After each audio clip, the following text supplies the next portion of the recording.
Hello everyone, welcome to టీవైన్ academy. I'm Sudheer Kumar. Daily current అఫైర్స్లో భాగంగా మనం ఈరోజు 12th జూన్కి సంబంధించిన వేరియస్ కరెంట్ అఫైర్స్ ఏవైతే న్యూస్లో ఉన్నాయో వాటిని క్లియర్గా చూద్దాము. So before going to the session, SSC సిజిఎల్కు సంబంధించి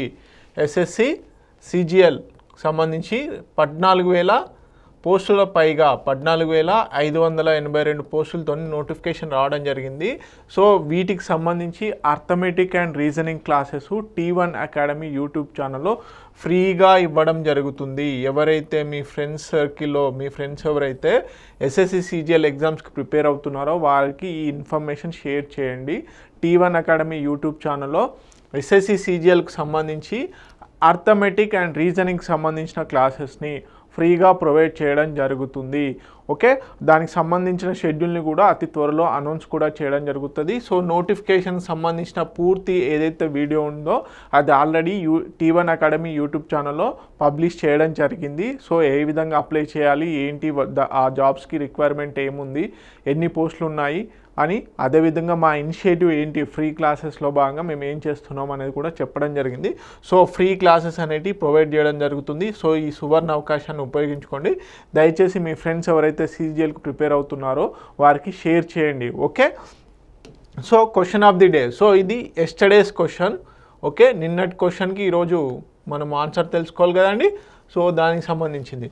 okay, where was the international conference on disaster resilient infrastructure 2025 held for the first time అని అడిగారు. Okay, option A India, option B Australia, option C Europe, option D USA. So 2025కి సంబంధించిన ఏంటి international conference on disaster resilient infrastructure 2025 సంబంధించిన conference ఎక్కడ జరిగింది? యూరోప్లో జరగడం జరిగింది. సో దీన్ని మన ఇండియాలో ఎస్టాబ్లిష్ చేశారు. ఓకే, 2019లో స్థాపించడం జరిగింది. Okay, so question of the day, today question. Okay, ఈరోజు క్వశ్చన్ కనుక చూసుకున్నట్లయితే, సో మనం ఈ క్వశ్చన్ సిరీస్లో ఏంటి నిన్న జరిగినటువంటి కరెంట్ అఫైర్ నుంచి క్వశ్చన్ తీసుకోవడం జరుగుతుంది. ఓకే, ఇంపార్టెంట్ కరెంట్ అఫైర్ నుంచి ఒక ఇంపార్టెంట్ క్వశ్చన్ని చెప్పడం జరుగుతుంది. So which committee is overseeing the transition of the new base years for GDP index of industrial production and consumer price index in India? Option A Arvind Subramanian committee, option B Bibek Debroy committee, option C Biswanath Goldar committee, option D Raghuram Rajan committee. Okay, so దీనికి సంబంధించిన answer ఈరోజు మీరు comment సెక్షన్లో comment చేయండి. Okay, మనకి base ఇయర్ని ఇప్పుడు ఏదైతే GDP క్యాలిక్యులేషన్స్లో 2011-12 base year ఏదైతే ఉందో దాన్ని 2022-23కి షిఫ్ట్ చేయాలని చెప్పేసి చూస్తున్నారు. సో ఆల్రెడీ దానికి సంబంధించిన ఎఫర్ట్స్ అనేవి జరుగుతున్నాయి. దాంట్లో భాగంగా ఈ ట్రాన్సిషన్కి సంబంధించి ఏదైతే క్యాలిక్యులేషన్స్ చేస్తారో దానికి సంబంధించి ఒక కమిటీ, ఓవర్సీయింగ్ కమిటీని ఏర్పాటు చేయడం జరిగింది. సో ఆ కమిటీ ఏంటనేది మీరు కామెంట్ సెక్షన్లో తెలియజేయండి. ఓకే, తెలుగు మీడియం అభ్యర్థులు మీరేం ఆందోళన పడకండి, మీకు కూడా క్వశ్చన్స్ అనేవి తెలుగులో ఉంచడం జరిగింది. ఓకే, సో ఈరోజు టాపిక్స్ కనుక చూసుకున్నట్లయితే చాలా ఇంపార్టెంట్ టాపిక్స్ ఉన్నాయి. World Bank revise the global poverty line. So రీసెంట్గా ఇండియాకి సంబంధించి పావర్టీ, ఎక్స్ట్రీమ్ పావర్టీ ఏదైతే ఉందో ఆ ఎక్స్ట్రీమ్ పావర్టీ తగ్గింది అని చెప్పేసి చెప్పడం జరిగింది. సో అయితే ఎవ్రీ ఇయర్ కూడా ఈ బేస్ లైన్ ఏదైతే ఉందో పావర్టీ లైన్కి సంబంధించిన రేట్స్ అనేవి పెంచుతూ ఉంది. సో ఇప్పుడు ఎంత చేంజ్ అయిందనేది చూద్దాము. ఓకే, అదేవిధంగా విదర్భ జుడ్పీ ల్యాండ్స్ ఏవైతే ఉన్నాయో, జుడ్పీ ఫారెస్ట్ ఏదైతే ఉందో అది ఫారెస్ట్ ల్యాండ్ అని చెప్పేసి సుప్రీంకోర్టు తీర్పు ఇవ్వడం జరిగింది. సో దీని గురించి చూద్దాము. ఓకే, ఈ జుడ్పీ స్క్రబ్ ల్యాండ్స్ ఎక్కడ ఉన్నాయి ఏంటి అనేది చూద్దాము. ఓకే, తర్వాత Italian hydro project. Okay, Italian hydro power project న్యూస్లో ఉంది. ఓకే, హొడైడా అనే పోర్టు న్యూస్లో ఉంది. ఏందనేది చూద్దాం. సంత్ కబీర్ దాస్ యొక్క జయంతి సందర్భంగా వారి గురించి చూద్దాము. అదేవిధంగా కత్రిన్ జర్మనీకి సంబంధించిన ఈ కత్రిన్ ప్రాజెక్ట్ ఏంటి అనేది చూద్దాము. అదేవిధంగా అర్సియా మోనస్ వాల్కనో ఎక్కడ ఉంది అనేది చూద్దాము. అదేవిధంగా రీసెంట్గా ఓషన్ ఫోకస్డ్ క్లైమేట్ యాక్షన్ అనేది తెరపైకి తీసుకురావడం జరిగింది. ఎవరు? France and Brazil. ఇది ఇప్పుడు యునెస్కో కాప్ ఏదైతే ఉందో కాప్ సమ్మిట్లో భాగంగా ఇప్పుడు అది హైలైట్ అవుతుంది. ఇజాయియో కూడా న్యూస్లో ఉంది. అసలు ఏంటి ఆ ఇజాయియో అనేది? ఓకే, అహ్మదాబాద్ పోలీసులు కొత్తగా క్రౌడ్ మేనేజ్మెంట్ సిస్టమ్ని తీసుకొచ్చారు. దాని గురించి కూడా చూద్దాము. ఇతరత్ర మిస్లీనియస్ కరెంట్ అఫైర్స్ ఇంకేమైనా ఉంటే వాటి గురించి కూడా డీటెయిల్గా చూద్దాం. Okay, so World Bank revise the global poverty line. So మనకి World Bank extreme poverty, moderate poverty, అదేవిధంగా సస్టైనబుల్ పావర్టీ అని చెప్పేసి కొన్ని కేటగిరీస్ ఉంటాయి. సో దాంట్లో ఎక్స్ట్రీమ్ పావర్టీకి సంబంధించి ఎక్స్ట్రీమ్ పావర్టీ, అదేవిధంగా lower middle income countries, so ఈ విధంగా క్యాల్కులేట్ చేస్తూ ఉంటారనమాట. సో పర్చేసింగ్ పవర్ ప్యారిటీ, ఒక రోజులో ఒక మనిషి ఎంతవరకు ఖర్చు చేయగలుగుతాడో దాన్ని బేస్ చేసుకొని ఎక్స్ట్రీమ్ పావర్టీని క్యాల్కులేట్ చేయడం జరుగుతుంది, మోడరేట్ పావర్టీని క్యాల్కులేట్ చేయడం జరుగుతుంది. దాంట్లో భాగంగా రీసెంట్గా ఆ ప్రైజెస్ అనేటివి చేంజ్ చేయడం జరిగింది. పర్చేసింగ్ పవర్ ప్యారిటీ ఏదైతే ఉందో ఒక రోజుకి ఒక వ్యక్తి ఎంతవరకు ఖర్చు చేస్తాడో దాన్ని బేస్ చేసుకొని ఎక్స్ట్రీమ్ పావర్టీని డిసైడ్ చేస్తుంది. ఓకే, దాంట్లో భాగంగా కూడా ఇండియాకి సంబంధించి ఎస్టిమేట్స్ రావడం జరిగింది రిపోర్ట్లో. సో ఇప్పుడు ఏంటంటే ఆ చేంజ్ చేసినటువంటి పావర్టీ లైన్ ఎంత అనేది గుర్తుపెట్టుకోవాలి. సో లో ఇన్కమ్ కంట్రీస్ కేటగిరీలో ఒకప్పుడు 2.15 ఉండేది, $2.15 ఉండేది, ఇప్పుడు $3కి పెంచడం జరిగింది. Okay, lower middle income countries లాగా చూసుకున్నట్లయితే $3.65 ఉండేది, అది 4.20 per డేగా గుర్తించడం జరిగింది. ఓకే, $6.85 ఏంటి అప్పర్ మిడిల్ ఇన్కమ్ కంట్రీస్ కిందగా చేర్చడం జరిగింది. సో అది ఇప్పుడు రివైజ్డ్ దాంట్లో $8.30 per day. సో ఈ రివైజ్డ్ ఎస్టిమేషన్ ప్రకారం ఎక్స్ట్రీమ్ పావర్టీ ఎంతవరకు ఉంది అనేది చూద్దాం ఇండియాలో. సో వై ద రివిజన్, ఎందుకు రివిజన్ చేస్తుంది వరల్డ్ బ్యాంక్ అంటే ఎవ్రీ ఇయర్ ఇన్ఫ్లేషన్ అనేది పెరుగుతుంది, ఖర్చుల్లో ఏదైతే ధరలు ఉంటాయో ఆ ధరలు అనేటివి పెరుగుతూ ఉంటాయి, అందుకని చెప్పేసి ఈ రివైజ్డ్ అనేది చేస్తూ ఉంటారు. Okay, updated price data, consumption survey and purchasing power parity adjustments, ఎందుకని చెప్పేసి AIIMS cross country comparability in real terms. Okay, ఒక కంట్రీలో ఉన్నటువంటి ప్రైజెస్ ఇంకో కంట్రీలో డిఫరెంట్గా పెరుగుతూ ఉంటాయి ఆయా కంట్రీస్ యొక్క ఇన్ఫ్లేషన్ రేట్స్ వల్ల. సో దాన్ని ఎప్పటికప్పుడు చేంజ్ చేస్తూ ఉండాలి. సో గ్లోబల్ కంటే ఒక యూనిక్ స్టాండర్డ్ ఉండాలి కాబట్టి దాన్ని తీసుకురావడం జరిగింది. సో ఇప్పుడు ఎక్స్ట్రీమ్ పావర్టీలో ఎంత నుంచి ఎంతకు చేంజ్ చేసిందంటే పర్ డే $2.15 ఉండేది, ఇప్పుడు $3కి పెంచడం జరిగింది. సో ఎక్స్ట్రీమ్ పావర్టీ ఇదన్నమాట. ఓకే, దీంట్లో భాగంగా ఇండియా ఎంత ఉంది ఏంటి అనేది చూద్దాం. So extreme poverty below $3 per day, ఎవరైతే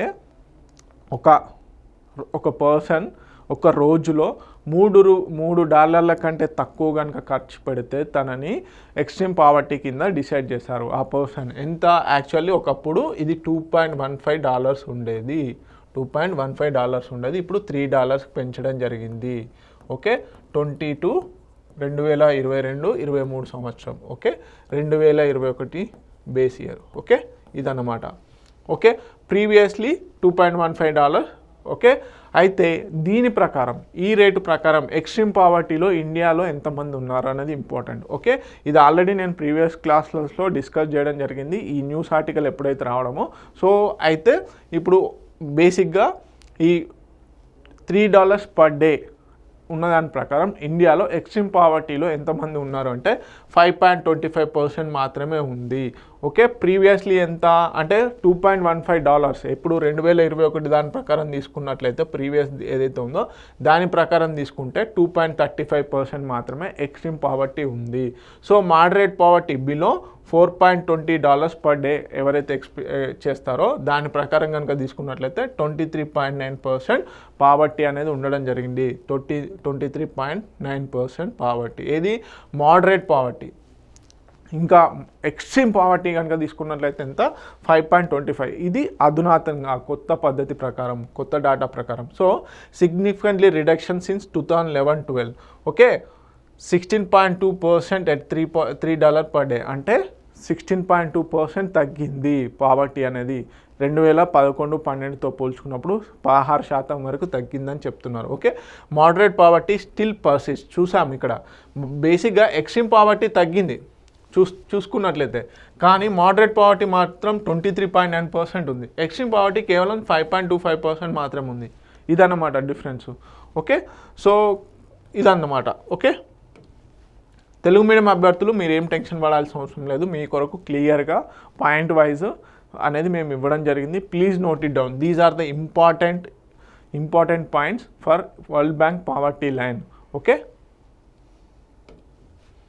నెక్స్ట్ విదర్భకు సంబంధించిన జుడ్పీ స్క్రబ్ ల్యాండ్స్ ఏవైతే ఉన్నాయో, జుడ్పీ స్క్రబ్ ల్యాండ్స్ అని ఒక స్క్రబ్ ల్యాండ్స్ ఉన్నాయి. సో వాటికి సంబంధించి సుప్రీంకోర్టు ఏమని తీర్పిచ్చిందంటే ఫారెస్ట్ ల్యాండ్స్, ఈ జుడ్పీ స్క్రబ్ ల్యాండ్స్ ఏవైతే ఉన్నాయో అవి అటవీ ఏరియాగా గుర్తించడం జరిగింది, అటవీ ప్రాంతంగా గుర్తించడం జరిగింది. సో ఏంటి యాక్చువల్లీ అంటే బేసిక్గా ఈ జుడ్పీ స్క్రబ్ ల్యాండ్స్ ఏవైతే ఉన్నాయో, పొదల అడవులు ఏవైతే ఉన్నాయో వాటిని ఏమన్నారు, రెవెన్యూ రికార్డ్స్ ప్రకారం అవి రెవెన్యూ ల్యాండ్స్ అని చెప్పడం జరిగింది. యాక్చువల్లీ మాడిఫై చేసి రెవెన్యూ ల్యాండ్స్ లా చూంచి ఏంటంటే అక్కడ డెవలప్మెంట్ ప్రాజెక్ట్స్ చేయించాలని అనుకున్నారు. కాకపోతే సుప్రీంకోర్టు ఏంటంటే కేసు వేయడం వల్ల సుప్రీంకోర్టు కాదు ఈ జుడ్పీ స్క్రబ్ ల్యాండ్స్ ఏవైతే ఉన్నాయో అవి రెవెన్యూ ల్యాండ్స్ కాదు, అవి ఫారెస్ట్ ల్యాండ్స్ అని చెప్పేసి తీర్పునివ్వడం జరిగింది. సో దీంట్లో భాగంగా ఈ ఏవైతే స్క్రబ్ ల్యాండ్స్ ఏవైతే ఉన్నాయో ఈ జుడ్పీ స్క్రబ్ ల్యాండ్స్ ఎక్కడ ఉన్నాయి అంటే మహారాష్ట్రలోని విదర్భలో. Okay, important Supreme Court ruling. So declare zudpi jungle ఏదైతే ఉందో lands in Maharashtra Vidarbha region as forest ల్యాండ్స్గా గుర్తించడం జరిగింది. Overrule state attempt to reclassify them as a revenue ల్యాండ్గా చూంచుకొని యాక్చువల్గా అక్కడ డెవలప్మెంట్ ప్రాజెక్ట్స్ చేయాలనుకుంది, కానీ అవి అటవీ ప్రాంతంగానే గుర్తించింది. Okay, what are the zudpi jungles అంటే ఏంటి? Bushy and scrub dominated lands typically unoccupied, contain low murmadi soil, arid gravelly and soft stone filled. ఇదంతా కూడా మనకు మామూలుగా ముళ్ళ పొదలు లాంటివి అనుకోండి, ముళ్ళ పొదల్లాగా ఏవైతే ఉంటాయో అక్కడ ఎక్కువగా ఆ పెద్ద పెద్ద చెట్లు కాకుండా ఏవైతే పొదలు ఉంటాయో ఆ పొదలు మాత్రమే పెరుగుతాయి.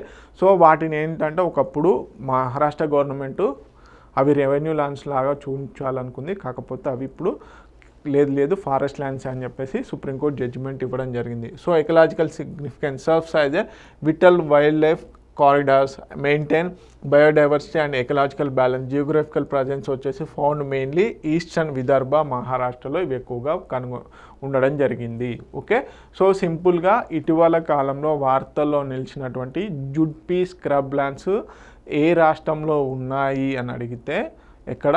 Maharashtra Vidarbha region. Okay, so Telugu medium అభ్యర్థులు మీకు ఇంపార్టెంట్ పాయింట్స్ ఏవైతే ఉన్నాయో అవి తెలుగులో ఇవ్వడం జరిగింది, please note it down.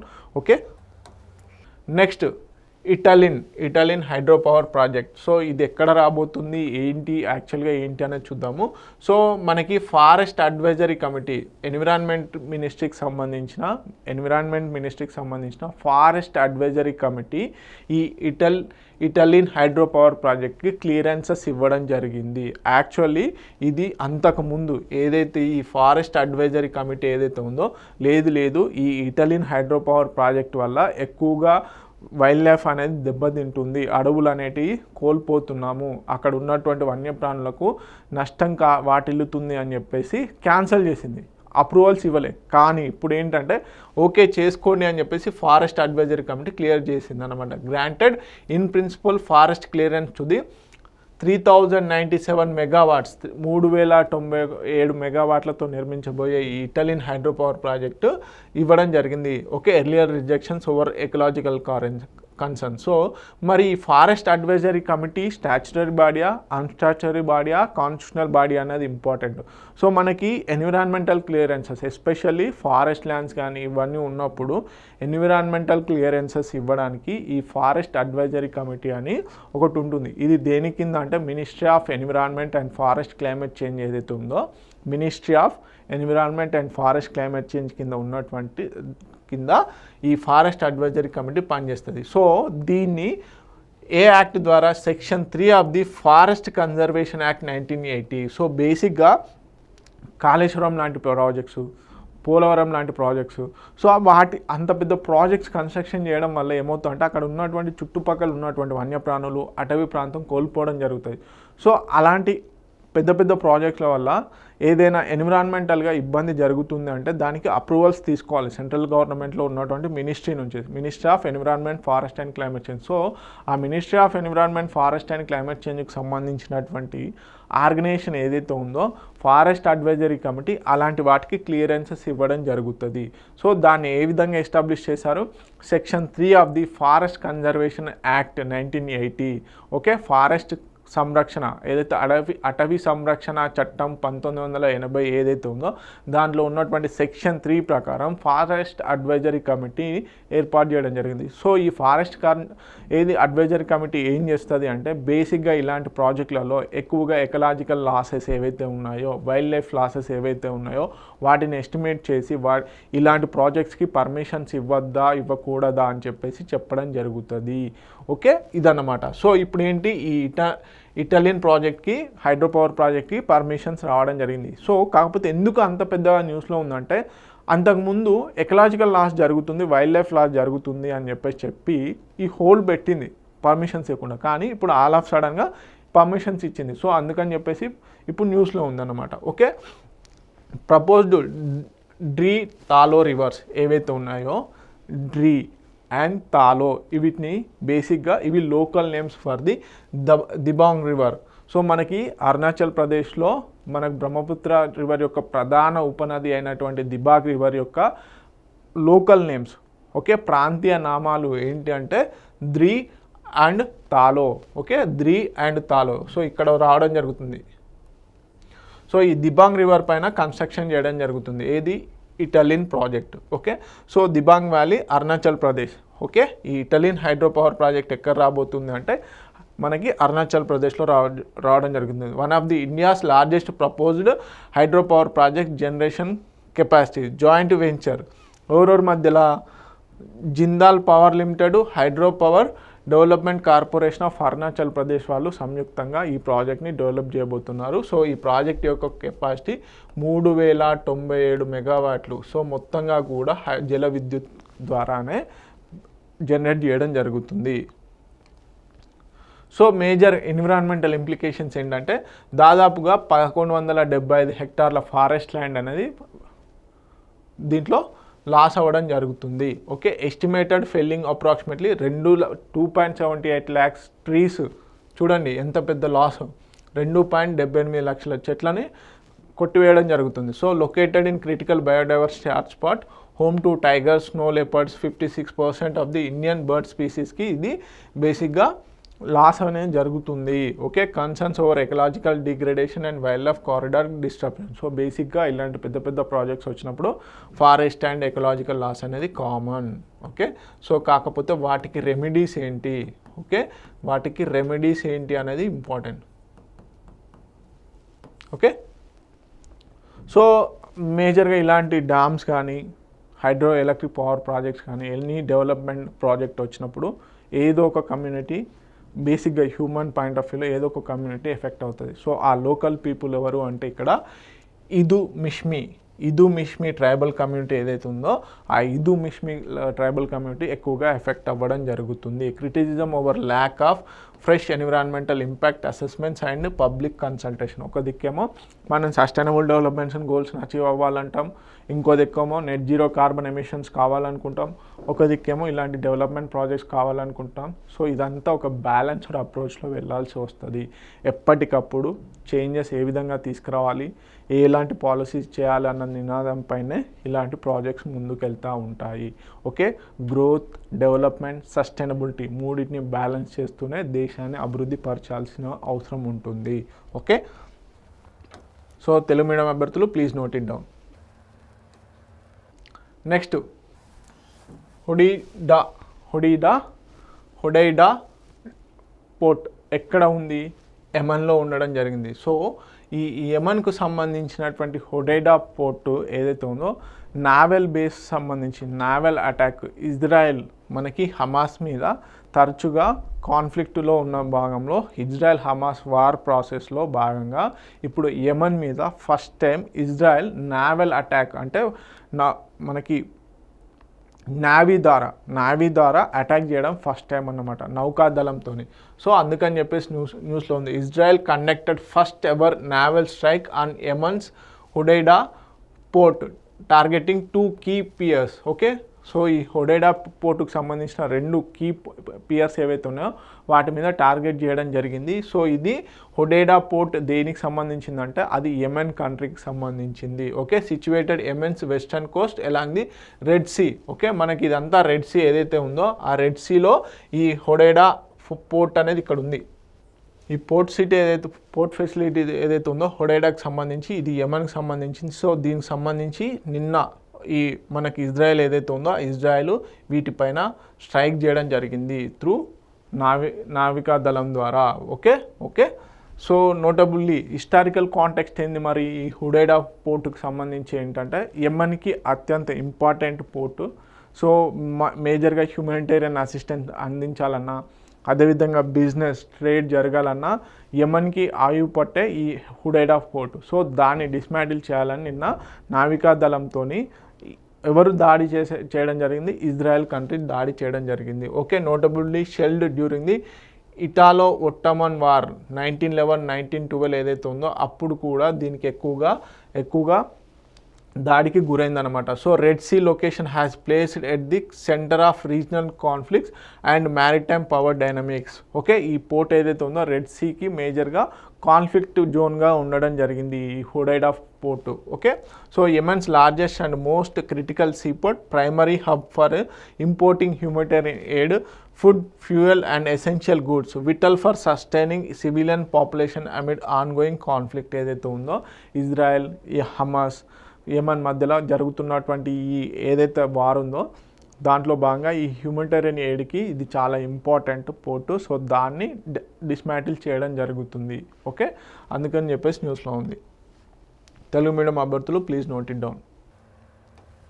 Next Karlsruhe tritium neutrino experiment, సింపుల్గా క్యాట్రిన్ అంటారు, KATRIN. Okay, Karlsruhe tritium neutrino experiment ఇది జర్మనీకి సంబంధించిన మిషన్, జర్మనీ కంట్రీకి. సో ఇది రీసెంట్గా కొన్ని రీసెర్చ్ పేపర్స్ పబ్లిష్ చేయడం జరిగింది. న్యూట్రినో అబ్జర్వేటర్కి సంబంధించి న్యూట్రినో అబ్జర్వేటర్ స్టాండర్డ్ మోడల్లో ఏదైతే ఫిజిక్స్లో స్టాండర్డ్ మోడల్ అనే దాంట్లో ఈ న్యూట్రినో అబ్జర్వేటర్కి సంబంధించి న్యూట్రినోస్కి సంబంధించి వాటి యొక్క ఎనర్జీకి సంబంధించి ఏ విధంగా ఉంటుంది అని చెప్పేసి ఒక రీసెర్చ్ పేపర్స్ని పబ్లిష్ చేయడం జరిగింది. సో సింపుల్గా ఇటీవల వార్తల్లో నిలిచినటువంటి క్యాట్రిన్ ఎక్స్పెరిమెంట్ ఏ కంట్రీ నిర్వహిస్తుందంటే ఫస్ట్ ఆఫ్ ఆల్ జర్మనీ. దేనికి సంబంధించి అంటే న్యూట్రాన్స్ యొక్క మాస్ పార్టికల్ ఏదైతే ఉందో దాని యొక్క ఎస్టిమేషన్స్ కోసం అని చెప్పేసి దానిపైన రీసెర్చ్ చేయడం కోసం అని చెప్పేసి ఈ క్యాట్రిన్ని ఎక్స్పెరిమెంట్ని చేయడం జరుగుతుంది. Okay, Karlsruhe tritium neutrino experiment in Germany has recently publish new findings that sharpen our understanding of the neutrinos mass. Okay, neutrinos యొక్క ద్రవ్యరాశి ఏదైతే ఉంటుందో దానిని అర్థం చేసుకోవడం కోసం అని చెప్పేసి ఈ ఎక్స్పెరిమెంట్ని చేయడం జరుగుతుంది. Okay, contradict the standard model. Okay, which predicts the neutrinos is to be massless. So ఈ స్టాండర్డ్ మోడల్ ఏదైతే ఉందో ఫిజిక్స్ స్టాండర్డ్ మోడల్ ఏదైతే ఉందో ఆ స్టాండర్డ్ మోడల్ ఏమని చెప్తుందంటే న్యూక్లియస్ మాస్ ఏదైతే ఉందో ద్రవ్యరాశి ఏదైతే ఉందో అది మాస్ లెస్ అని చెప్పడం జరుగుతుంది. సో దాన్ని కాంట్రాడిక్ట్ చేస్తుంది, దానికి వ్యతిరేకంగా ఇది చెప్పడం జరుగుతుంది ఈ KATRIN experiment. So precise neutrino mass may unlock new physics. Okay, unknown particles, forces and symmetries అని చెప్తుంది.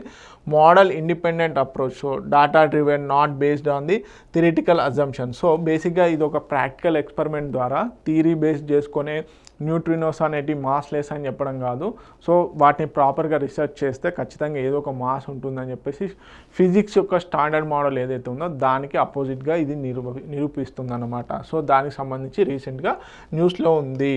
ఓకే, సో కండక్ట్ చేస్తున్నటువంటి కంట్రీ జర్మనీ, ఖచ్చితంగా చూసుకోవాలి. యూనిక్ స్ట్రెంగ్త్, మరి దీని యొక్క స్పెషాలిటీ ఏంది? Use direct measurements techniques. Okay, డైరెక్ట్గా మెజర్మెంట్ చేసే టెక్నిక్స్ని యూజ్ చేస్తుంది. Offers unprecedented accuracy in the elusive search for neutrino mass. So scientific significance ఏంది మరి ఈ క్యాటరింగ్కి సంబంధించి? Brings us closer to resolving fundamental mysteries of the universe. Okay, marks a major step in the pursuit of physics beyond the standard model. So మనము standard model అంటే ఏం లేదు, ఫిజిక్స్లో కొన్ని సైంటిఫిక్ రీసెర్చ్ లేకుండానే కొన్ని ఇమాజినేషన్లో ఇది మాత్రమే స్టాండర్డ్ అని కొన్ని పెట్టుకుంటాం కదా. సో అలాంటి స్టాండర్డ్ మోడల్ ఏదైతే ఉందో ఆ స్టాండర్డ్ మోడల్కి విరుద్ధంగా లేదు, మీరు ఏదైతే థియరీ ఏదైతే ఉందో ఆ థియరీ కాకుండా ఇంకెక్కువగా ఎక్స్పెరిమెంటల్గా చూసుకుంటేనే మనకు కొన్ని పార్టికల్స్ కానీ కొన్ని విషయాలు అనేటివి తెలుస్తుంది అనే దానికి ఇది ఒక ఛాలెంజింగ్గా నిలుస్తుంది అన్నమాట. Okay, beyond the standard model అంటే అదే. సో తెలుగు మీడియం అభ్యర్థులు please note it down. So మీరు ఒక్కటి గమనించాలండి, చాలా సిన్సియర్గా, చాలా డెడికేటెడ్గా మేము వర్క్ చేయడం జరుగుతుంది. T1 అకాడమీ యూట్యూబ్ ఛానల్లో డైలీ కరెంట్ అఫైర్స్ కాకుండా ఇప్పుడు చూస్తున్నారుగా ఎస్ఎస్సి సిజిఎల్కి సంబంధించి అర్థమెటిక్ అండ్ రీజనింగ్ క్లాసెస్ కూడా ఫ్రీగా ప్రొవైడ్ చేస్తున్నాము. వీలైతే ఇంకా జనరల్ స్టడీస్కి సంబంధించి కూడా MCQ డిస్కషన్ రూపకంగా కూడా మీకు ఇవ్వడం జరుగుతుంది. ఓకే, ఎగ్జామ్ ముందులో వీలైతే కరెంట్ అఫైర్స్ స్పెషల్గా ఎస్ఎస్సి సిజిఎల్కి కూడా చేయడం జరుగుతుంది. సో మీరు ఇప్పటి నుంచే డైలీ కరెంట్ అఫైర్స్ అనేటివి చూడండి. సో మీరు గమనించాల్సింది ఏంటంటే మా టీం ఎంత డెడికేటెడ్గా ఉందనేది చూడండి. సో తెలుగు మీడియం అభ్యర్థులు అటు ఇంగ్లీష్ మీడియం అభ్యర్థులకు హెల్ప్ఫుల్గా ఉండే విధంగా పీపీటీని బైలింగ్వల్గా ఇచ్చేటువంటి ఏకైక అకాడమీ T1 అకాడమీ. సో మేము కూడా ఏం డబ్బులు ఆశించకుండా ఫ్రీగానే నాట్ ఓన్లీ కరెంట్ అఫైర్స్ అన్ని క్లాసెస్ని కూడా యూట్యూబ్ ఛానల్లో ఫ్రీగా పొందుపరచడం జరిగింది. సో నోటిఫికేషన్స్ రాకముందే మా వీడియోస్ని చూసి మీకు ఒక ఫౌండేషన్ వేసుకోండి. మీకు ఫౌండేషన్ గట్టిగా ఉంటే నోటిఫికేషన్ వచ్చిన తర్వాత మీరు రివిజన్ చేసుకునేందుకు ఛాన్సెస్ ఉంటాయి. సో ఇటీవల కాలంలో టెస్టిమోనియల్స్లా మేము చేయొచ్చు. ఏపీ కానిస్టేబుల్ కానీ ఇప్పుడు జరుగుతున్నటువంటి ఆర్ఆర్బీ ఎన్టీపీస్లో మేము చేసిన కరెంట్ అఫైర్స్ సిరీస్ నుంచి ఎన్ని MCQs వచ్చాయో మేము టెస్టిమోనియల్గా చేసుకోవచ్చు. కాకపోతే అది కరెక్ట్ కాదు.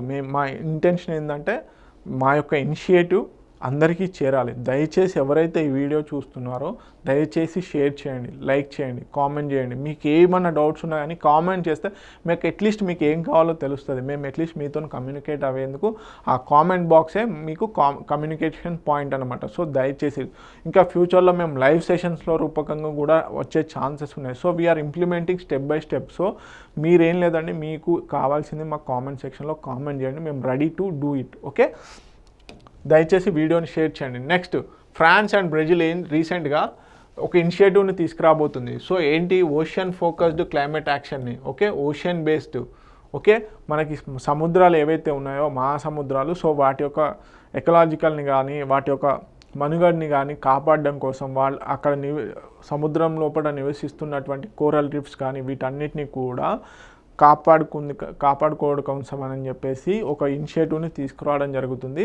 సో అది ఏంటంటే United Nations framework convention on climate change. మనకి COP సమ్మిట్స్ ఏవైతే ఉన్నాయో COP 30 జరగబోయే దాంట్లో 2025 COP 30 జరుగుతుంది కదా, ఎక్కడ బ్రెజిల్ కంట్రీలో COP 30 conference of parties United Nations framework convention on climate change అనేది జరగబోతుంది 2025 నవంబర్లో. సో ఆ సమ్మిట్కి ముందు ఈ ఇనిషియేటివ్ అనేది తీసుకురాబోతుంది. ఎందుకు తీసుకురాబోతుందంటే ఆ సమ్మిట్లో, ఆ COP 30 సమ్మిట్లో ఏదైతే ఉందో అక్కడ మెయిన్ ఎజెండా సముద్రాలపైన డిస్కషన్ చేయాలి. ఓకే, ఓషన్ కన్జర్వేషన్ పైన, సముద్రాలను సంరక్షించుకోవడం కోసం. అంటే సముద్రాలను సంరక్షించుకోవడం అంటే సముద్రాలలో పొల్యూషన్ లేకుండా చూసుకోవడం, వాటర్ పొల్యూషన్ సస్టైనబుల్గా డెవలప్ చేయాలి. అదేవిధంగా వైల్డ్ లైఫ్ అంటే సముద్రంలో ఉన్నటువంటి ఏవైతే ఇతరత్ర జీవరాశులు ఉంటాయో వాటిని కాపాడుకోవడము, అదేవిధంగా కోరల్ రీఫ్స్ని కాపాడుకోవడము, ఇలాంటి ఇనిషియేటివ్స్ కోసం అని చెప్పేసి ఒక మెయిన్ ఎజెండా కావాలి. సో అందుకని చెప్పేసి రీసెంట్గా ఎక్కడ 3rd edition united nation ocean conference జరిగింది. ఎక్కడ, ఫ్రాన్స్లో, నీస్ ఫ్రాన్స్. ఓకే, ఫ్రాన్స్లో జరిగింది 3rd edition united nation ocean conference. So ఈ కాన్ఫరెన్స్లో బ్రెజిల్, ఫ్రాన్స్ రెండు కలిపి ఏం చేశాయి అంటే ఓషన్ పైన మెయిన్ ఎజెండాగా తీసుకురావాలి అని చెప్పేసి ఒక ఇనిషియేటివ్ని తీసుకురావడం జరిగింది. ఓషన్ ఫోకస్డ్ క్లైమేట్ యాక్షన్ని తీసుకురావడం జరిగింది. సో ఇది ఎందుకు తీసుకొచ్చారు అంటే రాబోయే COP 30లో ఈ ఓషన్ కన్జర్వేషన్ ఏదైతే ఉందో సముద్రాలను సంరక్షించుకోవాలి అనేదే మెయిన్ ఎజెండా కావాలి అని చెప్పేసి. Okay, launched by the France and Brazil. Okay, ocean focused climate యాక్షన్ని ఎవరు లాంచ్ చేశారు అంటే ఫ్రాన్స్ అండ్ బ్రెజిల్. సో ఏ సందర్భంలో లాంచ్ చేశారు అంటే యునైటెడ్ నేషన్కు సంబంధించినటువంటి 3rd ఎడిషన్ ఓషన్ కాన్ఫరెన్స్ ఏదైతే ఉందో అది ఫ్రాన్స్లో నిర్వహించడం జరిగింది. ఆ కాన్ఫరెన్స్లో ఈ ఇనిషియేటివ్ తీసుకురావడం జరిగింది. ఓకే, ఆబ్జెక్టివ్ ఏంటి, place oceans to the core global climate strategies ahead the COP 30. ఎక్కడ నిర్వహించబోతున్నారు COP 30? మనకి బ్రెజిల్లో నవంబర్ 2025. మరి COP 29 తరచూ ఎగ్జామ్స్లలో అడిగారు. కాన్ఫరెన్స్ ఆఫ్ పార్టీస్ 29 ఎక్కడ జరిగింది అనేది మీరు కామెంట్ సెక్షన్లో కామెంట్ చేయండి. ఓకే, సో కీ ఫీచర్స్ ఏంటి, urges countries to integrate ocean based climate solution. So సముద్రంని కాపాడుతూ ఇంకా క్లైమేట్ సొల్యూషన్స్ ఏ విధంగా తీసుకురావాలి, ఓకే, క్లైమేట్ చేంజ్కి సంబంధించిన సొల్యూషన్స్ ఏంటి అని చెప్పేసి revised nationally determined contribution. So ఒక్కొక్క కంట్రీ బేసిక్గా డెవలప్డ్ కంట్రీస్ ఏంటంటే అవే మేజర్గా క్లైమేట్ చేంజ్ యాక్షన్కి మెయిన్ కారణం అన్నమాట. సో అవి ఇప్పుడు పొల్యూషన్ని తగ్గిస్తూ నేషనల్లీ డిటర్మైన్డ్ కాంట్రిబ్యూషన్ కూడా చేయాలి. అంటే క్లైమేట్ని పరిరక్షించడం, ఓకే, పర్యావరణాన్ని పరిరక్షించాలని చెప్పేసి nationally determined contributions conference of పార్టీస్లో భాగంగా డిసైడ్ చేయడం జరిగింది. సో ఈ నేషనల్లీ డిటర్మైన్డ్ కాంట్రిబ్యూషన్స్ అనేవి ఓషన్ బేస్డ్గా ఉండాలి, సముద్రాలపైన సంరక్షించే విధంగా ఉండాలి అని చెప్పేసి revised version of the nationally determined కాంట్రిబ్యూషన్ని తీసుకురాబోతున్నారు COP30లో. సో అందుకని చెప్పేసి ఈ ఇనిషియేటివ్ని ముందేశారు. ఓకే, సో ఏంటి, అదేవిధంగా గ్లోబల్ వార్మింగ్ని 1.5 డిగ్రీస్కి రిస్ట్రిక్ట్ చేయాలనుకున్నారు సెంచరీ ఎండ్కి. అదేవిధంగా Paris agreement, United Nations framework convention climate change ఏదైతే ఉందో కమిట్మెంట్స్కి ఇది దోహదపడుతుంది ఓషన్ ఫోకస్డ్ క్లైమేట్ యాక్షన్ అనేది. ఓకే, అదేవిధంగా ఇనిషియల్ ఎండోర్సింగ్ నేషన్స్ ఏంటి, ఫ్రాన్స్, బ్రెజిలే కాకుండా Australia, Fiji, Kenya, Mexico, Palau, Seychelles. So Seychelles compulsory ఉంటుంది, ఎందుకంటే క్లైమేట్ యాక్షన్ వల్ల, క్లైమేట్ చేంజ్ వల్ల ఏవైతే సముద్రాల యొక్క నీటి మట్టం పెరుగుతుందో ఈ ఫిజీ కంట్రీ అదేవిధంగా సియాచెల్స్ కంట్రీ ఏవైతే ఉన్నాయో అవి ఎక్కువగా ఎఫెక్ట్ అవుతున్నాయి. వాటి యొక్క తీరరేఖ రోజు రోజుకి మునిగిపోతూ ఉండడం వల్ల ఆ కంట్రీస్ అనేవి లేకుండా వెళ్ళిపోతాయి త్వరలో. ఓకే, అదనమాట సిగ్నిఫికెన్స్ ఏంటి, ప్రాముఖ్యత ఏంటి మరి ఈ ఓషన్ ఫోకస్డ్ క్లైమేట్ యాక్షన్ అంటే nationally determined contributions are the highest form of national political commitment. ఆయా కంట్రీస్ క్లైమేట్ చేంజ్లో భాగంగా, క్లైమేట్ చేంజ్ యాక్షన్ ప్లాన్లో భాగంగా మేము ఇంత కమిట్ చేస్తాము, నేషనల్లీ డిటర్మైన్డ్ కాంట్రిబ్యూషన్, మేము ఇంతవరకు కార్బన్ డైఆక్సైడ్ని రెడ్యూస్ చేస్తాము, మేము ఇంతవరకు ల్యాండ్ రీస్టోరేషన్ అనేది చేస్తాము, మేము ఇంతవరకు ఫారెస్ట్ని పెంచుకుంటాము, ఫారెస్ట్ ఏరియాని ఇప్పుడు 33% అనేది మన యొక్క టార్గెట్, కానీ ఎంత 24 సంథింగ్ ఉంది. సో ఈ విధంగా టార్గెట్స్ పెట్టుకున్నాయా నేషనల్లీ డిటర్మైన్డ్ కాంట్రిబ్యూషన్. సో ఆ నేషనల్లీ డిటర్మైన్డ్ కాంట్రిబ్యూషన్స్ని రివైజ్ చేసి ఫోకస్ అనేది ఓషన్ చేంజెస్ కూడా, ఓషన్ కన్జర్వేషన్ కూడా షిఫ్ట్ అవ్వాలని చెప్పేసి దీన్ని తీసుకొస్తున్నారు. So that is the plan. So Telugu medium అభ్యర్థులు please note it down. Next, India's first underwater museum ఎక్కడ రాబోతుంది, ఎక్కడ ఇనాగ్రేట్ చేశారని చూద్దాము. So India's first underwater museum and artificial coral reef. So మనకి పగడపు దిబ్బలు ఏవైతే ఉన్నాయో కోరల్ రీఫ్ అంటారు. సో కోరల్ రీఫ్ అనేది మనకి ఎక్కువగా ఆస్ట్రేలియన్ గ్రేట్ బ్యారియర్ రీఫ్ ఏదైతే ఉందో అక్కడ, అదేవిధంగా మనకి గుజరాత్లో, తమిళనాడులో ఈ కోరల్ రీఫ్స్ అనేవి ఎక్కువగా ఉన్నాయి. సో ఈ కోరల్ రీఫ్ సంరక్షణ కోసం అని చెప్పేసి ఆర్టిఫిషియల్ కోరల్ రీఫ్ని will be developed around the decommissioned warship ఏదైతే ఉందో ఐఎన్ఎస్ గుల్దార్. ఇది రీసెంట్గా జనవరి 2024లో డీకమిషన్ అయింది.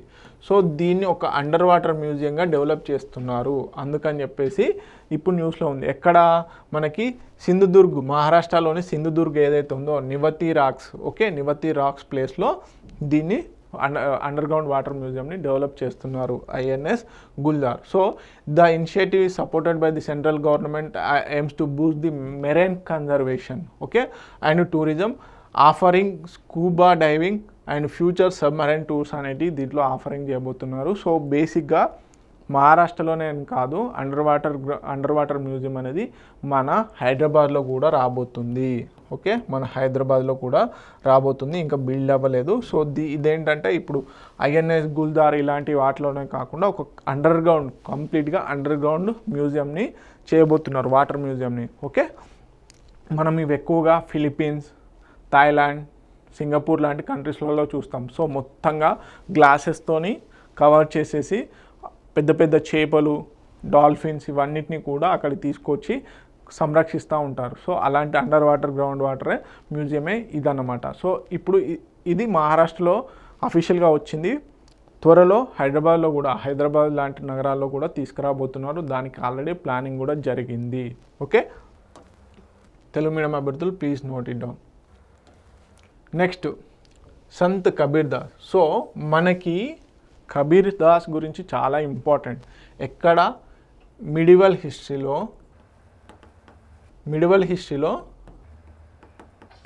భక్తి అండ్ సూఫీ మూమెంట్స్ ఉంటాయి. భక్తి అండ్ సూఫీ మూమెంట్స్. సో ఇక్కడ చాలా ఇంపార్టెంట్.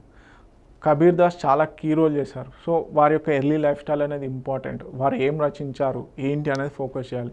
సో వారి గురించి ఇప్పుడు న్యూస్లో ఉంది కాబట్టి ఇలా సబ్జెక్ట్ని రివైజ్ చేసుకుంటూ ఉండాలి. హిస్టారికల్ కానీ ఫ్యాక్చువల్ ఇన్ఫర్మేషన్ కానీ ఒకవేళ కరెంట్ అఫైర్స్ న్యూస్లో ఉంటే వారి జయంతియో వర్ధంతి గురించో న్యూస్లో ఉంటే వారి గురించి ఒకసారి చూసుకుంటూ ఉంటే ఏంటంటే సబ్జెక్ట్ రివైజ్ అవుతూ ఉంటుంది. అండ్ న్యూస్ పేపర్ క్లిప్సింగ్ వల్ల ఏంటంటే ఏవైతే బుక్స్లలో కవర్ కావో అవి కూడా పాయింట్స్ న్యూస్ పేపర్ క్లిప్స్లలో కవర్ అవ్వడం జరుగుతుంది.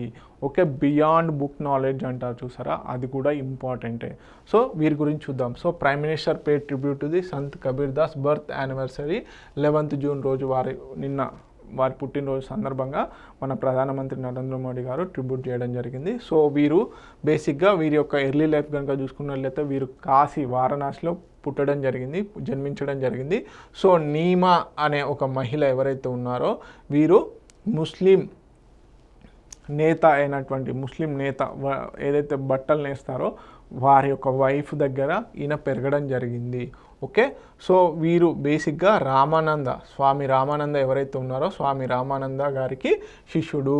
ఓకే, ఇది important point. So integrated elements of the Upanishad, అదేవిధంగా non dualism, Islamic monism, bhakti, devotion. So ఈ మూడింటిని కలగలిపి వీరు మేజర్గా భక్తి మూమెంట్ని ముందుకు తీసుకెళ్లారు. ఓకే, వీరి యొక్క కీర్తనలు కానీ వీరి యొక్క రచనలు కానీ దేని మీద ఉన్నాయంటే ఇటు ముస్లింల కలయిక, అదేవిధంగా భక్తి మూమెంట్కి సంబంధించి అన్నీ కూడా కలగలిపి ఉండడం జరిగింది. అందుకే వీరిని భక్త రామదాస్ అనిగా కూడా పేర్కొంటారు. Okay, Sant Kabir Das. Okay, opposed caste hierarchy, idol వర్షిప్ని అపోజ్ చేయడం జరిగింది.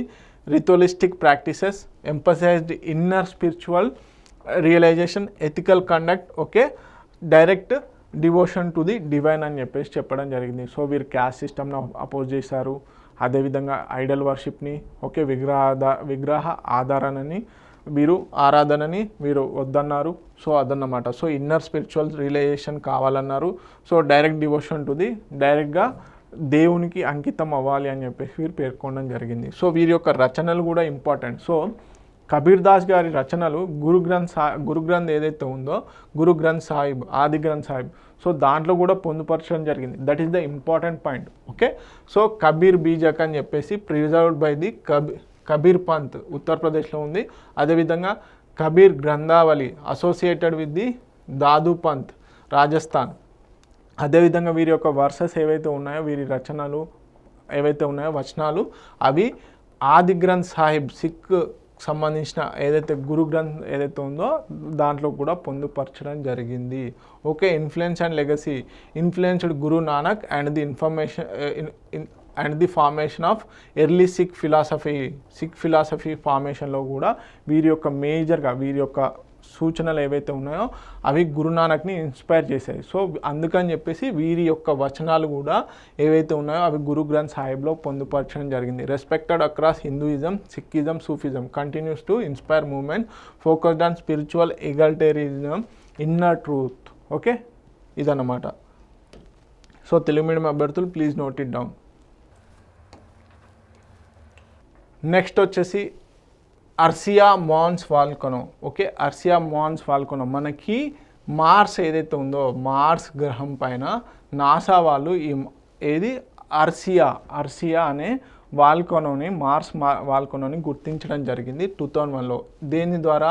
ఒడెస్సీ ఆర్బిటర్ ద్వారా ఈ వాల్కనోని గుర్తించడం జరిగింది. సో ఇప్పుడు బేసిక్గా న్యూస్లో ఉందన్నమాట. సో కలోసల్ షీల్డ్ వాల్కనో, ఇది ఒక shield volcano on Mars. Okay, మనకి అగ్నిపర్వతాలలో షీల్డ్ వాల్కనో ఇలా టైప్స్ ఉంటాయి. సో ఇది ఒక షీల్డ్ వాల్కనో అనమాట. So part of the Tharsis mountains. Okay, so బేసిక్గా ఈ 3 ఏవైతే అగ్నిపర్వతాలు ఉన్నాయో సో దాంట్లో అరిసా మౌంట్స్ అనేది చాలా ఇంపార్టెంట్ అనమాట. సో అందుకని చెప్పేసి న్యూస్లో ఉంది. Southernmost among the Tharsis mountains group. So అది అత్యంత దక్షిణం వైపున ఉన్నటువంటి అగ్నిపర్వతం ఎక్కడ? మార్స్ పైన. సో దీని యొక్క హైట్ కనుక చూసుకున్నట్లయితే 18 కిలోమీటర్లు. సో తరచుగా ఇక్కడ వాల్కనో ఎరప్షన్ జరుగుతుందని ఇండికేషన్ ఇస్తుంది. రీసెంట్గా కూడా ఎరప్ట్ అయింది, అందుకని న్యూస్లో ఉంది. సో దీని యొక్క మొత్తం హైటు 18 కిలోమీటర్సు. అదేవిధంగా మోర్ దెన్ 300 కిలోమీటర్స్ బేస్ ఉంది. ఓకే, దీని యొక్క చుట్టుకొలత వచ్చేసి ఎంత మనకి 300 కిలోమీటర్స్ ఉంది. Among the largest volcanoes in the solar system. Okay, solar సిస్టంలోనే అతిపెద్ద వాల్కనోగా ఇది గుర్తింపు పొందిందనమాట, వన్ ఆఫ్ ది. ఓకే, మన ఇండియాలో మన భూమిపైన ఉన్నటువంటి మౌనలా ఏదైతే ఉందో అతిపెద్ద అగ్నిపర్వతం ఇది. భూమిపైన ఉన్నటువంటి అతిపెద్ద అగ్నిపర్వతం ఏదైతే ఉందో మౌనలా, దానికంటే ఇది చాలా పెద్దది. సో ఈ మౌనలా ఏదైతే ఉందో ఇది కేవలం 9 కిలోమీటర్స్ వరకే ఎరప్ట్ అవ్వడం జరిగింది. అది 18 కిలోమీటర్ల వరకు ఎరప్ట్ అవ్వడం జరిగింది. సో అదే ఇంపార్టెంట్ అనమాట. సో ఇదేంటి, దేన్ని చూపిస్తుంది అంటే ఈ సిగ్నిఫికెన్స్ ఏంటి? భూమిపైన కేవలం 9 కిలోమీటర్స్ ఉంటే మార్స్ పైన అంటే తరచుగా ఎరప్ట్ అవ్వడాన్ని చూపిస్తుంది అదన్నమాట. సో దీనివల్ల ఏంటి, దీన్ని డీటెయిల్గా స్టడీ చేయడం వల్ల మార్స్ వాల్కానిక్ హిస్టరీ అనేది ఏంటి అనేది తెలుస్తుంది. అదేవిధంగా vital for understanding the planetary geology and past climate గురించి కూడా తెలిసే ఛాన్సెస్ ఉన్నాయి. సో ఇప్పుడు ఈ వాల్కానో ఎరప్షన్ వల్ల దాన్ని స్టడీ చేయాలనుకుంటున్నారు సైంటిస్టులు. Please note it down, important points. Next ejiao అనేది ఒక ట్రెడిషనల్ మెడిసిన్ అండి. ఎస్పెషల్లీ చైనాలో దీని యొక్క ప్రామినెన్స్ ఉంది. చైనాలో ఈ ఎజియావో అనే ట్రెడిషనల్ మెడిసిన్ ప్రామినెన్స్లో ఉంది. ఇది దేని నుంచి తయారు చేస్తారు అంటే మనకి గాడిదల చర్మం ఏదైతే ఉందో గాడిదల చర్మం నుంచి ఈ ఎజియావో అనే మెడిసిన్ని తయారు చేయడం జరుగుతుంది. ఇప్పుడు న్యూస్లో ఉంది. Okay, so what is ejiao? A gelatin derived from the donkey skin collagen నుంచి దీన్ని తయారు చేయడం జరుగుతుంది. సో యూజ్ ట్రెడిషనల్ చైనీస్ మెడిసిన్లో దీన్ని ఎక్కువగా వాడతారు. సో అప్లికేషన్ అండ్ బెనిఫిట్స్ ఏంటంటే antifatigue, immune boosting, anti anaemia, okay, tumour suppressing effects. So ఇదంతా కూడా ఈ ఏదైతే ఎజియావో ఉందో సో డంకీ స్కిన్ నుంచి తయారు చేస్తారు. సో ఆ డంకీ స్కిన్ నుంచి తయారు చేసిందే ఈ ఎజియావో. ఇప్పుడు న్యూస్లో ఉంది. బేసిక్గా ఎక్కువగా చైనీస్ ట్రెడిషనల్ మెడిసిన్లో వాడతారు, ఖచ్చితంగా అడుగుతారు. ఇటీవల వార్తల్లో ఈ ఎజియావో వర్డ్ దేనికి సంబంధించింది అని అడిగే ఛాన్సెస్ ఉన్నాయి. Okay, high demand for cosmetic and health ప్రోడక్ట్స్కి కూడా ఇది చాలా డిమాండ్లో ఉంది. సో పాకిస్తాన్ వచ్చేసి 3rd ర్యాంక్లో ఉంది. రీసెంట్గా డంకీస్ని అంటే ఎక్కువగా చైనీస్కి ఎక్స్పోర్ట్ చేయడం జరుగుతుంది, అందుకని చెప్పేసి న్యూస్లో ఉంది. ఎందుకు అంటే ఈ ఎజియావో మేకింగ్ కోసం అని చెప్పేసి. అదేవిధంగా మనకి ప్రపంచంలో ఇథియోపియా అండ్ సూడాన్లో, ఇథియోపియాలో అత్యధికంగా ఉంటే 2nd ప్లేస్లో సూడాన్లో ఉండడం జరిగింది. పాకిస్తాన్లో గాడిదలు ఎక్కువ ఉన్నాయి. సింపుల్గా తెలుగు మీడియం అభ్యర్థులు please note it down. Next Ahmedabad police AI crowd management system అనేది కొత్తని తీసుకురావడం జరిగింది. సో ఆర్టిఫిషియల్ ఇంటెలిజెన్స్ బేస్ చేసుకొని బేసిక్గా స్టాంపెడ్ రీసెంట్గా ఆర్సీబీ ఏదైతే ర్యాలీ ఉందో విక్టరీ ర్యాలీలో చాలామంది చనిపోవడం జరిగింది. ఓకే, దాదాపుగా 12 మంది ఏమో చనిపోవడం జరిగింది. సో అలాంటి స్టాంపెడ్ కాకుండా నిరోధించడం కోసం అని చెప్పేసి ఏఐ ఎనేబుల్డ్ ఒక సాఫ్ట్వేర్ని డెవలప్ చేయడం జరిగింది. ఎవరు? అహ్మదాబాద్ పోలీసులు. సో ఎందుకు ఇప్పుడు అంటే 148th జగన్నాథ్ రథయాత్ర ఏదైతే ఉందో అహ్మదాబాద్లో నిర్వహించడం జరుగుతుంది. 148వ జగన్నాథ రథయాత్ర అని నిర్వహిస్తున్నారు. ఓకే, సో దీనికోసం క్రౌడ్ని మేనేజ్ చేయడం కోసం, క్రౌడ్ ఎక్కడ ఎక్కువగా ఉంది, స్టాంపెడ్ కాకుండా, తొక్కిస్లాట కాకుండా, ఎవరు చనిపోకుండా చూసుకోవడం కోసం అని చెప్పేసి అహ్మదాబాద్ పోలీసులు ఏఐ క్రౌడ్ మేనేజ్మెంట్ సిస్టమ్ని తీసుకొచ్చారు. ఇక్కడికి వెళ్ళి క్వశ్చన్ ఏ విధంగా అడుగుతా అంటే ఇటీవల కాలంలో ఏ సిటీ పోలీస్ వాళ్ళు ఏఐ క్రౌడ్ మేనేజ్మెంట్ సిస్టమ్ని తీసుకొచ్చారు అంటే ఆన్సర్ ఈస్ అహ్మదాబాద్. ఎందుకు అంటే స్టాంపెడ్స్, తొక్కిస్లాటలు కాకుండా ఉండేందుకు అని చెప్పేసి. So what it is and AI integrated using CCTV, drones, అదేవిధంగా GP Drishti and real time analytics to monitor and manage crowds during large religious gatherings aiming to prevent stampedes. Okay, మేజర్గా real time surveillance, CC cameras. మనం చూస్తూ ఉంటాం హైదరాబాద్లో గణపతి ఉత్సవాల సందర్భంగా నిమజ్జనంలో పెద్ద పెద్ద సీసీ కెమెరాస్ ఇలాంటి రియల్ టైమ్ కంట్రోలింగ్ రూమ్ను క్రియేట్ చేసుకొని ఉంటారు కదా. సో దాంట్లో కూడా ఇప్పుడు ఏఐ సిస్టమ్ని తీసుకొస్తున్నారు. అందుకని చెప్పేసి న్యూస్లో ఉంది. ఖచ్చితంగా అడిగే ఛాన్సెస్ ఉన్నాయి.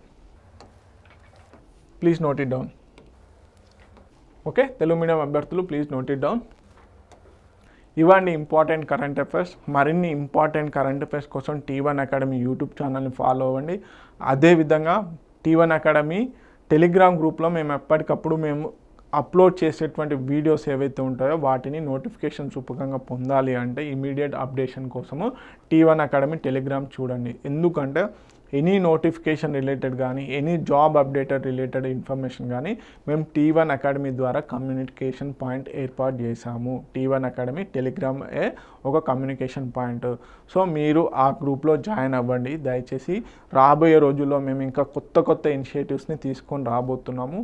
సో మేమేం ప్రమోషన్స్ ఓరియంటెడ్గా అక్కడ చేయడం లేదు. Completely it is a dedicatedly competitive exam platform. So join in the Telegram group and also watch our videos and also share our videos. Okay, thank you so much.